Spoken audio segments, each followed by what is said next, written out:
మెలకువగా ఉండుడి, విశ్వాసం నందు నిలకడగా ఉండుడి.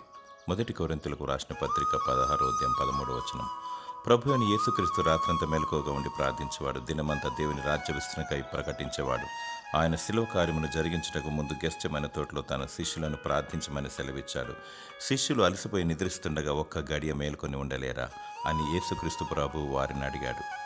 నేటి కాలంలో విశ్వాసమునందు నిలకడగా ఉంటూ కుటుంబము, పిల్లలు, బంధువులు, సొంతవారు, స్నేహితులు, సమస్త భూప్రజలు మరియు మన దేశ నాయకులు రక్షణ, నిరీక్షణ, మారుమనసు కలిగి నిజమైన సత్యబాటలో పయనిస్తూ పరిశుద్ధత, పవిత్రత కలిగి నిష్కలంకమైన వధువు గుంపులో ఉండుటకు ప్రతి వారి కొరకు మెలకువగా ఉండి ప్రార్థన, విజ్ఞాపన, యాచనలు చేయాలి.